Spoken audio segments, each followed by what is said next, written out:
데살로니가 교회에는 여러 가지 그 비방거리와 핍박과 이렇게 고난이 있은 것을 우리가 데살로니가 전서를 통해서 봤습니다.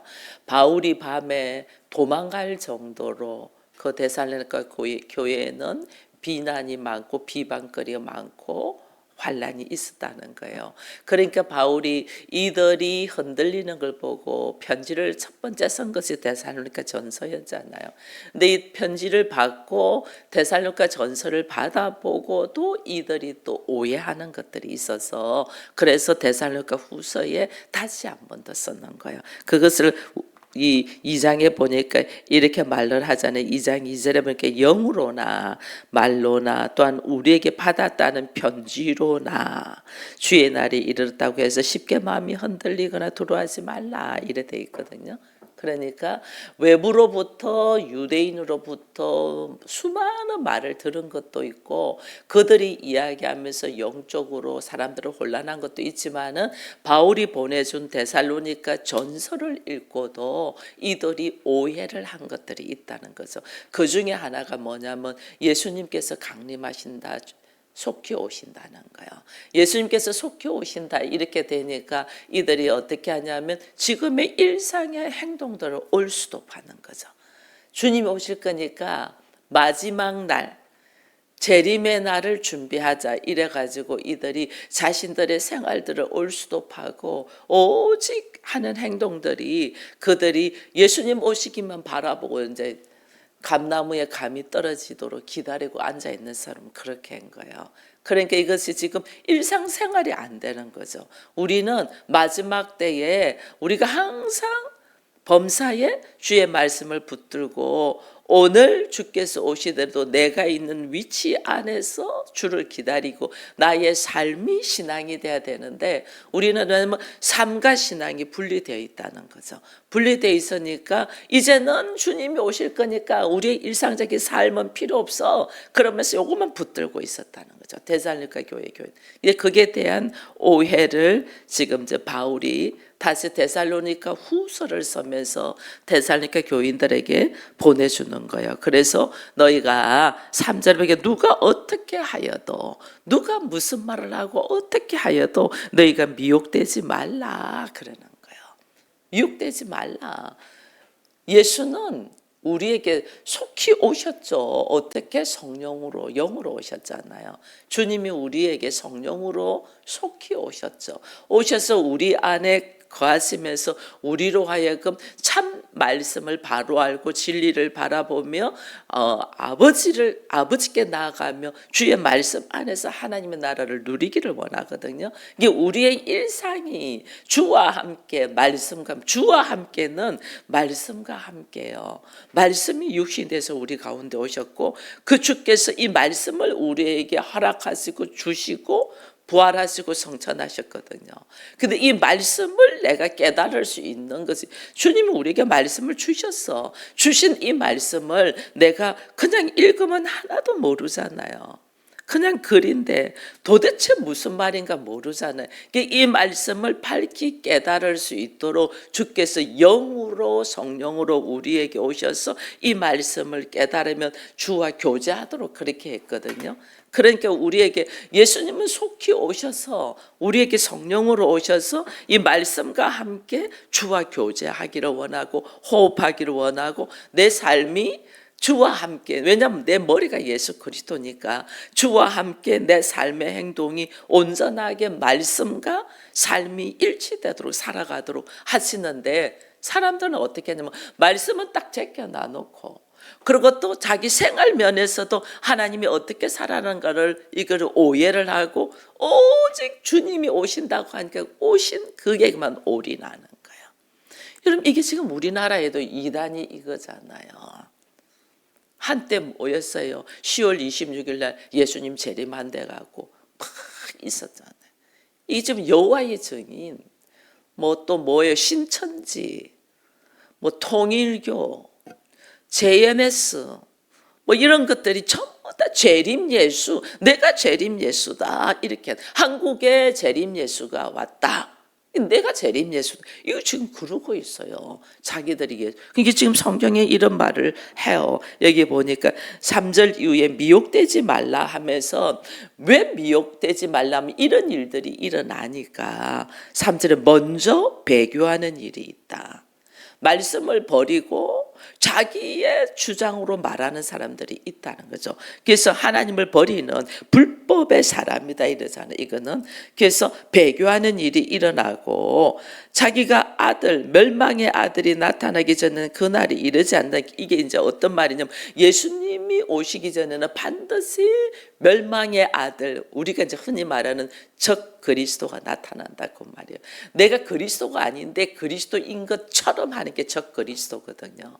그러니까 이 멸망의 아들이 나타나기 전에 반드시 멸망의 아들 적 그리스도가 나타난다는 거예요. 나타날 때 너희들이 이게 미혹되지 말라는 거예요. 이 사람은 이게 자기를 숭배하면서 4절에 보면 자기를 높이고 하나님의 성전에 앉아 자기를 하나님이라고 한다. 있잖아요. 하나님이라고 한다. 또 어떤 데는 보면 자기가 예수의 어머니다 이렇게 이야기하는 있거든요. 자기가 하나님이다 이렇게 이야기해요. 하나님 아버지 안 하고 하나님 어머니 이렇게 이야기하는 그런 데도 있어요. 우리가 오늘 얼마나 말씀이 나로 이들이 왜 이렇게 이단들이 지금 우리 보면 교회는 사람이 없는데 이단에는 사람이 엄청 많거든요. 왜 그래 많냐면요. 여러분 이 꽃도 여기도 이쁜 꽃이 장미꽃이 있는데 이 꽃은 좀 있으면 잎이 떨어지면서 시들거든요. 근데 이 생화보다 조화는 그대로 있으면서 이뻐 보여요. 요즘은 조화가 얼마나 잘 났는지 생화인지 조화인지 만져봐야 돼. 요즘 굉장히 잘 나오거든요. 이거는 좀 있으면 시들어서 또 갈고 또 갈건데 조화는 한번 사놓으면 그냥 그대로 오래 있잖아요. 실용적이지. 그죠? 실용적이고 생화 같고 가짜가 더 진짜 같다니까. 가짜가. 여러분 우리가 항상 알아야 돼요. 훨씬 거짓이 우리로 하여금 훨씬 달콤하게 이야기해요. 진리는 우리 주께서 하나님의 아들로서 하나님의 모든 권세를 누리기 전에 하신 것이 뭐냐면 십자가예요. 말씀에 의지하여 나를 내려놓는 십자가의 사건 속에서 하나님한테 모든 하늘의 권세, 땅의 권세, 공중, 땅 아래의 권세를 예수에게 다 주셨거든요. 그래서 예수가 그리스도가 된 거거든요.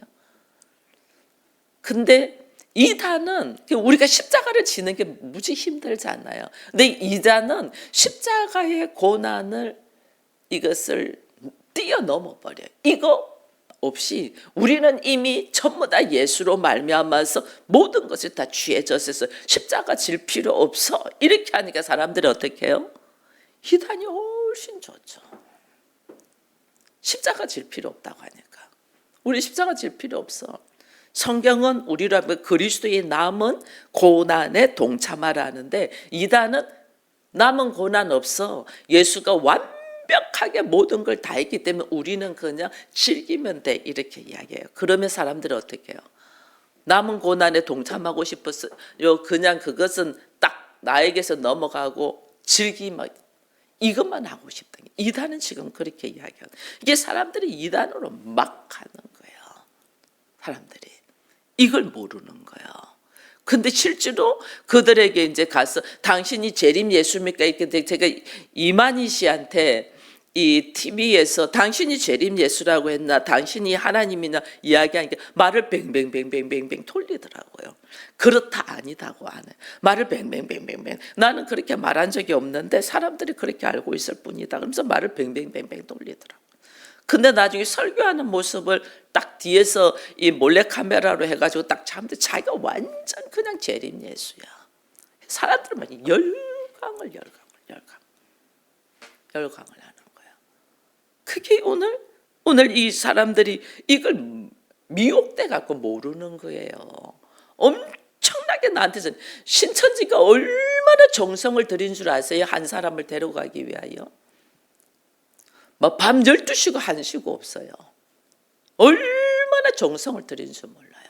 그 정성 속에서 6개월 동안 집중 교육을 시키면서 한 사람을 가스라이팅을 하죠. 나도 경험했잖아요. 우리 집에까지 왔는데 내가 무슨 질문을 하면 여기에 대한 대답이 안 되니까 막 문자를 보내요. 그럼 그래서 문자 오는 것 갖고 이야기하더라니까. 완전 가스라이팅. 그 철저하게 나를 위해 주는 줄 아는 거예요. 철저하게. 이게 지금 이단들이 하는 모습이거든요. 근데 여기에 다 미혹돼 넘어가요. 근데 성경은 너희가 미혹되지 말라. 제발 미혹되지 말라 이야기하는 거예요. 그러면서 이 재밌는 이야기가 하나가 있습니다. 7절에 보면 불법의 비밀이 일미 활동하였으나, 이미 활동하고 있죠. 이단들의 불법의 비밀이 말씀이 아니고 복음이 아니고 내가 하나님이 되어가지고 이미 활동하고 있죠. 우리나라에 특히 심하죠. 불법의 비밀이 이미 활동하고 있으나 지금은 그것을 막는 자가 있다. 그 중에서 옮겨질 때까지 하겠다. 이게요, 이단들이 극성을 해서 사람들을 미혹해서 넘어뜨리려고 하지만은 지금은 하나님 그들이 더 활동하지 못하도록 막는 자가 있다. 이게 누구냐면 교회예요. 온전한 교회예요. 교회를 통해서 이단이라고 딱 칭해가지고 막잖아요. 하나님이 이 교회를 통하여 이들이 마음대로 불법 활동을 하지 못하도록 지금 하나님이 막고 있어요. 여러분 이거 알아야 돼요. 그러면서 또 이런 이야기를 합니다. 이 8절에 그때에 불법한 자가 나타나리니 그때가 있고, 불법한 자가 나타나는 그 때가 있고 주 예수께서 그 입의 기운으로 그를 죽이는 때가 있어요. 이제 이거 우리 또 알아야 돼요. 이게 불법한 자가 완전 이 세상을 잡고 흔들 때가 있다 그거예요. 지금은 불법이 비밀리에 활동하고 있고, 근데 완전 앞에 나와가지고 쫙 활동할 때가 있다. 하나님이 이걸요 기다리고 있어요. 이거를 하나님이 왜? 그때가 그렇게 불법이 완전 성해갖고 교회는 전부 다 작아지고 불법으로 내가 죄림 예수가 되어서 세상을 흔드는 그때에 누가 온다? 예수 그리스도께서 강림하셔요. 왜? 왜 강림해? 사단의 활동을 패하고 죽이고 심판하기 위해서 오는 거예요. 비밀리에 지금은 다 지금 하고 있어요. 근데 어느 날 세상이 정말 불법이 진짜 있냐? 활동하고 있을 때가 있다. 그게 어떻게 활동하냐? 9절에 악한 자의 나타남은 사단의 활동을 따라 모든 능력과 표적과 기적을 일으켜요. 그게 사람들만 열광하죠. 모든 능력, 표적, 기적을 일으키는데 거짓 기적이고, 10절에는 모든 속임으로 이래요. 속임으로 능력, 표적, 기적 일어난다니. 그래서 사람들은 어떻게 거기에 열광하고 들어가죠. 그때가 있다는 게, 이제 우리가 얼마나 깨어서 기도해야 되는가. 왜냐하면 실질적으로 능력이 나타나고 표적이 나타나고 우리를 속이니까 그냥 넘어가잖아요. 여러분 마술을 보면요 깜짝깜짝 놀라잖아요. 마술을 보면 저도 지금도 저건 도대체 어떻게 됐을까? 과거에는요 사람을 넣어놔놓고 여기서 자르고 여기서 자르는데 이게 몸뚱어리만 남아있는 이런 거 보고 막 놀랬잖아요. 근데 이제는 우리가 그 비밀을 아니까 이제 저거는 잘라 나가는 것이 아니다는 걸 아는데, 지금 제가 좀 의문되는 것은 뭐가 있냐면요, 간중에 있는 사람한테 지폐를 하나 줘요. 그 지폐 그 사람의 사인하고 이름을 적는 게 있어요. 그 이름을 적었는데 그러니까 분명히 이 사람 손에 있잖아요. 이게 사인은 이거 한 장밖에 없을 거 아니에요. 이 사람 손에 있는데 저 공중에 이렇게 뭐 열쇠로 꽁꽁꽁꽁꽁 자물쇠로 잠궈놔 거기에서 꺼낸다니까. 그거를 도대체 저거는 어떻게, 다 속임수거든요. 그게 다 속임수인데 어떻게 그게 그 자물쇠에 있는데도 그게 가냐니까. 여기서 지금 사인 받아서 이 사람 손에 있었는데, 손에 있는데 뭐 이렇게 다 숨겨 갑자기 없다 이러더니 나중에는 저기서 꺼내, 공중에 있는 데서 꺼낸다니까요. 근데 그게 전부 다 속임수인데 우리는 막 왁 하고 놀래잖아요. 그죠? 말할 수 없는 속임수. 한번 마술에 대해서 이렇게 가르쳐주는 그런 프로그램이 있더라고요. 정말 어이가 없는 행동으로 마술을 하는데도 우리는 막 열광을 하잖아요. 이게요, 이단에 하는 행동이 이렇게요. 완전 속임수인데 완벽하게 속이니까 사람들이 열광하는 거예요. 근데 이것을 주께서 우리 하나님은 다 아시잖아요. 인간은 속여줘. 인간의 눈이라는 것은 깜깜한데 검은색으로 딱 쳐놔놓으면 아무것도 없잖아요. 근데 그 뒤에서는 다 활동하는데 우리는 모를 뿐이거든요. 완전 속임수를 하는 이는 멸망하는 자들을 주께서 어떻게 하냐면요, 11절에 보면 이러므로 하나님이 미혹의 역사를 그들에게 보내사 거짓 것들을 믿게 한다. 그럼 이게 잘 알아야 돼요. 하나님께서 말씀에 의지하여 예수 그리스도를 찾고 성령에 의지하여 말씀과 기도로 삶이 되지 않고 조그만 어떤 능력과 표적과 거짓 기사에 혹해가지고 빠져가지고 그것을 믿는 사람들은 오히려 하나님이 그것을 믿도록 허락한다는 거예요. 왜? 미혹의 영이 왔을 때 미혹하지 말라는데 내가 미혹돼서 그게 넘어져 있잖아요. 그러면 하나님께서 어떻게 하냐면 오히려 푹 빠져서 미혹되도록 그냥 내버려 둔다는 거예요. 푹 빠져서. 왜? 마지막 때에 그들을 뭐 하려고 12절에 진리를 믿지 않고 불의를 좋아하는 모든 자들에게 심판을 받게 하려고. 이게요, 우리가 이런 말씀이 있잖아요. 성경에 네가 헤아리는 것으로 나도 너에게 헤아려서 준다 이랬잖아요. 우리가 하나님 앞에 나누고 예물을 올리는 것도 내가 헤아려서 하면 내가 너에게 주는 것도 헤아려서 준다는데, 네가 뭐 거짓과 표적과 이런 속임수에 미혹돼서 네가 넘어간 것처럼 나도 너로 하여금 미혹될 수밖에 없도록 미혹의 영을 보낸다는 거예요. 이게 얼마나 우리가 깨어 있어야 되는지 몰라요. 자기 성향에 따라서 좋아가지고 하는 걸 하나님이 그래? 너 그렇게 생각하니? 그래, 그럼 그게 푹 빠져 하고 내버려둔다.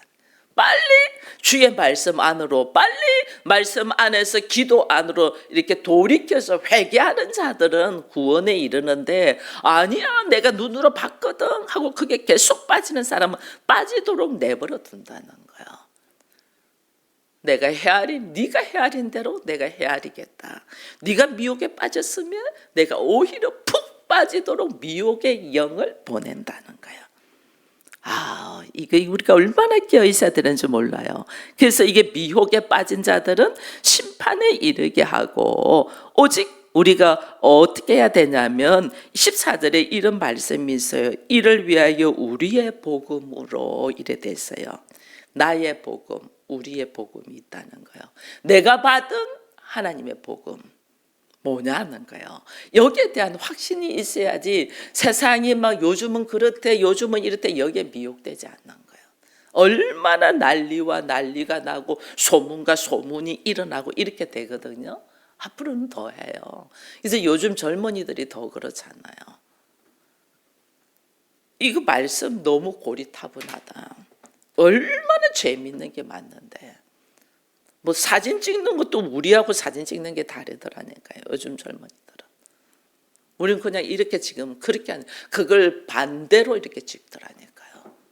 완전 시대의 차이가 지금은 흐름이 달라지고 있어요. 이때 우리가 말씀으로 딱 서서 있어야 되는데, 특별히 복음에 대해서는 더 바로 써야 된다. 우리의 복음은, 나의 복음은 뭐냐 하는 거예요. 우리가 알고 있는 나의 복음은 뭐냐? 여기 한번 봐봅니다. 13절에 주께서 사랑하시는 형제들아, 우리가 항상 너희를 간에 마땅히 하나님께 감사하는 것은 하나님이 처음부터 너희를 택했다.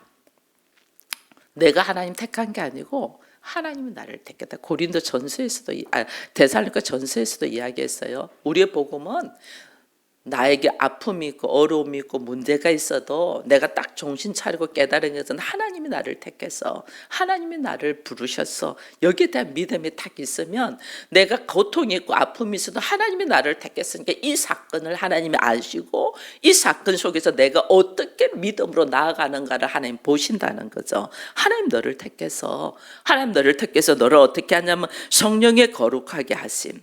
거룩하게 해. 그게 뭐예요? 거룩이 뭐예요? 세상적인 사람과 다른 방법으로 살게 한다는 거예요. 우리 깨어 있어야 돼요. 요즘같이 어려울 때. 그리고 제가 이렇게 세상에 이를 보면 우리가 이제 나이가 있어 노후에 어떻게 살아야 되는가 막 이런 이야기들 하잖아요. 세상 방법에 노후에 어떻게 살아야지 현명하게 산다는 게 굉장히 많이 나와요. 근데 그 사람들의 방법은 나 한 사람 잘 살고 안전하게 살기 위하여 하는 것들입니다. 나 한 사람. 우리는 세상 방법하고 다르게 살아야 돼요. 세상은 노년에는 어떻게 살아야 되냐? 집을 줄이라. 그러면 얼마든지 그거 가지고 내가 하면 된다. 뭐 자녀가 올 걸 생각하지 마라. 뭐 여러 가지 방법 있어요. 근데 이게요, 틀린 말은 하나도 아니에요. 근데 그거는 세상 방법이에요. 하나님의 방법은 더불어 사는 거예요. 더불어.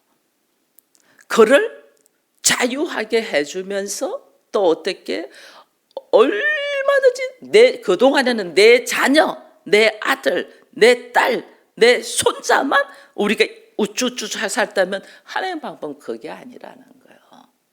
그걸 넘어서 하나님의 말씀 안에 있는 모든 사람, 심지어 믿지 않는 사람조차도 내 아들과 내 딸, 내 손자같이 품어야 되는 거예요. 이게 달라요. 이게 거룩이에요. 우리 지금 훈련받는 게 그렇게 살 수 있도록 훈련받는 거예요. 우리는. 근데 우리가 그게 안 되잖아요. 근데 세상 때문에 내 자식조차도 노년에는 잘라내라거든요. 내 자식조차도. 성경은 내 자식을 왜 잘라내냐 하는 거예요. 내 안에 내 자식에게만 올인하지 않기 위하여거든요. 모든 사람을 품을 수 있는 사람이 되게 하기 위하여. 이건데 세상은 그렇지 않다는 거예요. 이게 얼마나 우리가 분별하여 살아야 되는가를 알게 되는 거예요. 이게 거룩이야. 이게 거룩. 세상은 나이 먹었으니까 노인네니까 아무것도 못하는 거잖아요. 안 하는 거잖아요. 세상은 이제는 수고했으니 이제는 대접받는 거잖아요. 세상은. 그죠? 어린아이와 같이 되니까 세상은 대접받는 거예요. 근데 하나님의 거룩은 그게 아니에요. 젊은이들이 할 수 없는 것을 나이 있는 사람들이 해야 돼요. 할 일이 없는 게 아니라 할 일이 엄청 많아요. 근데 이것을 우리는 안 하는 거죠. 나는 이제 나이 들어서 나는 뭐 힘이 없어. 나는 뭐 못해. 세상과 구별되라는데도 우리는 머리로는 알아 세상과 구별되는 것이 거룩이라는 걸. 그런데 우리의 삶의 모습은 세상과 똑같은 방향으로 가고 있는 거예요. 이거 거룩 아니에요. 그러니까 이게 앞에 뭐라고 되어 있어요? 성령의 거룩하게 하심으로. 이게 뭐예요? 실질적으로 나는 아무것도 못해. 나는 할 수 없어. 실질적으로 나이 있고 몸 약하고 뭐 가진 거 없고 뭐 어때? 그래서 나는 못하죠. 그래서 뭐로 하라는 거예요? 성령의 거룩하심으로. 성령이 나는 못하는데 주의 성령이 내 안에 오셔서 나로 하여금 할 수 있도록 만드는 거예요. 이게 달라요. 근데 우리는 여기까지는 가지 않아요. 머리로는 다 하고 입으로는 말은 하는데 삶은 아니야. 그러니까 세상 사람들이 우리를 손가락질하죠. 말은 잘해. 말은. 하나도 아는 건 없어. 그게 어린아이와 같은 거죠. 요새 하영이가 말을 굉장히 잘해. 말은 잘한대. 근데 뭐가 뭔지는 모르잖아. 그게 뭐 현수가 하면 상황 파악이 안 된다 이런 이야기들 하거든요. 근데 우리가 나이가 먹으면서 우리가 그래요. 말은 잘해. 내가 해야 될 것이 뭔가는 몰라. 나는 몰라. 어린아이 같이 다 챙겨줘야지 한다니까. 어린아이 같이 다 챙겨줘야 될 것이 있고, 어른으로서 내가 또 해야 될 것이 있는데 이걸 못 한다니까요. 우리가. 그게 뭔가를 성령을 통하여 우리가 해야 되거든요. 성령을 통하여. 그게 뭐냐는 거예요. 아무것도 못하는 것이 아니에요. 육체는 연약해서 못할 수가 있어요. 그러나 육체를 넘어서 주의 영으로 우리가 할 수 있는 것들이 엄청난데 이거 안 하는 거죠. 그걸 사람들이 보고 배워야 되죠. 전 여러분들이 저한테 늘 기도하면서 오늘 사모도 이야기했어요. 목사님을 본받아 내가 끝까지 나의 무엇을 본받고 올 수 있도록 할까, 이거 깨어서 늘 기도하는 거예요. 이게 성령의 역사로 하는 거예요. 성령의 역사. 내 한 사람은 오늘도 쉬고 싶어. 내 한 사람은 오늘도 내려놓고 싶어. 근데 성령의 역사로 나의 이 연약한 육신을 뛰어넘고 할 수 있는 것들이 뭐냐는 거죠. 이게 거룩이에요. 성령의 거룩하게 하심. 근데 우리는 여전히 자기 안에 가지.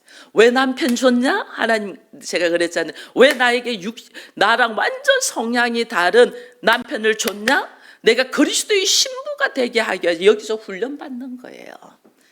나에게 왜 자녀를 줬냐? 자녀를 통해서 충분히 사랑을 무엇인가를 해서 사랑을 마음껏 할 수 있는 자로 해서 뭐야, 하나님의 사람께 모든 사람께 사랑하는 자가 되게 하기 위하여 자녀를 허락했는데 우리는 내 자녀 속에만 있는 거예요. 이거는요 믿지 않는 사람하고 똑같아요. 이거는 이게 성령의 거룩하심인데 우리는 성령의 거룩하심이 무슨 뜻인지 모르죠. 그리고 진리의 믿음으로 구원받게 한다. 진리의 믿음으로, 이 진리, 사람들이 진리가 아닌 것 가지고 진리인 것처럼 속이잖아요. 이 진리는 참 진리는 오직 예수잖아요. 예수를 믿는 믿음으로 너희를 구원받게 한다. 이것이 우리의 복음이고 나의 복음이에요. 하나님이 나를 택하셔서 왜 택했나? 왜 나에게 성령을 허락하셨나? 지금 내가 가지고 있는 가치관이나 경험이나 지식이나 상식이나 전통이나 유행을 뛰어넘는 성령으로 말미암아서 그것을 초월하는 인생을 살 수 있도록 나를 하여서, 이게 세상과 다른 방법으로 사는 거룩인데 어떻게 내가 그렇게 살 수 있나? 예수가 우리에게 보여줬잖아요. 예수가 십자가에서 죽었는데 부활한 역사를 보여줬잖아요. 죽음을 뛰어넘는 삶을 보여줬어요. 그걸 보면서 나도 그렇게 사는 거예요. 나도 그렇게. 그래서 내가 부활의 삶을 산다는 것이 뭐냐면, 내가 죽어서 내가 육체가 부활한다. 이거는 나중의 문제예요.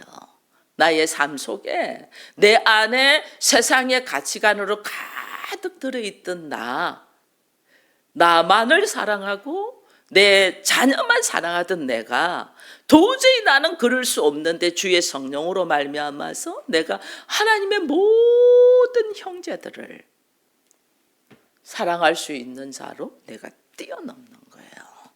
이게 부활이에요. 부활. 근데 우리는 내 자식도 사랑 못해. 내 자식이 내 뜻대로 안 하면 그 자식도 내팽겨쳐. 내 자식도 사랑을 못하는데 어떻게 남을 사랑하겠냐고요. 내 부모도 사랑 못해. 근데 어떻게 내가 하나님 아버지를 사랑하겠냐고요. 내 형제도 사랑 못하는데 내가 어떻게 하나님의 이름으로, 그리스도의 이름으로 하나 되어 있는 교회의 성도의 형제 자매를 사랑하겠냐고요. 이건 말도 안 되는 거예요. 이걸 뛰어넘는 것이 부활인데 우리는 이걸 몰라요. 이 전체를 보는 눈이 없으니까, 이게 성령이 왜 나에게 역사하시는 걸, 성령의 역사로 방언이라고 예언이라고 내가 능력을 행하려고 하는데 이거 아니라니까요. 성령의 역사로 나의 갇혀있는 사고가 탁 튀어서 내 형제가 이제 누구냐? 내 형제가 육신의 형제만 내 형제로 있는 것이, 이거는 예수 없는 사람들도 한다니까. 내 형제가 누구냐는, 내 남편이 누구냐는 게 내 남편이 내 아내가 누구냐는 거예요. 내 남편이 예수 그리스도로 향하여 달려가야 되는데 내 육신의 남편한테 매달려갖고 전전긍긍하고 있다니. 이게 무슨 하나님의 복음이냐는 거예요. 그러니까 데살로니가 교회가 뭐 휘청휘청 넘어가는 거지, 이 수준에 머물러 있으니까 휘청휘청 넘어가는 거예요. 그래서 15절에 이릅니다. 그러므로 형제들아 굳건하게 서서 말로나 우리의 편지로 가르침을 받은 전통을 지키라. 우리 주 예수 그리스도와 우리를 사랑하시고 영원한 위로와 좋은 소망을 은혜로 주신 하나님 우리 아버지께서, 하나님 우리 아버지, 하나님이 나의 아버지, 내 육신의 아버지만 아버지로 있으니까. 여러분, 요즘 세상에요, 요즘은 아들보다 딸이 좋다고 이야기들 합니다. 왜 그러냐면 이 딸들은요, 결혼을 해서라도 얼마나 아버지를 챙기고 엄마를 챙기는지 몰라요. 아들들은 못해. 그래서 딸이 좋다고 해요. 여기에 머물러 있으면 그리스도인이 아니에요. 내 육신의 아버지, 내 육신의 어머니에만 머물러 있으면 그리스도인이 아니에요. 뛰어넘어 하나님이 내 아버지, 하나님이 내 아버지, 이 길로 가야 돼요. 오늘날 우리 교회 안에 있는 그리스도인들이 얼마나 육신의 생각 안에 머물러 있는 거지. 이게 이단들이 하는 행동이거든요. 근데 이게 몰라요. 오늘 데살로니가 후서에서 바울이 단호하게 이야기를 하는 거예요. 교회 안에서 이런 이단의 풍습, 세상의 방법, 우리는 성령으로 거룩으로 나가야 되는데 거룩이 뭐라는 것은 머리만 알지 삶으로 살지를 못하고, 그것도 성령으로 거룩하게 하심이 이것을 차원을 뛰어넘는 삶인데 이걸 모르니까 오늘 그리스도인들이 얼마나 허덕이고 있나를 보면서 다시 한번 단호하게 나의 복음이 뭔가를 깨닫는 우리가 되기를 축원드립니다.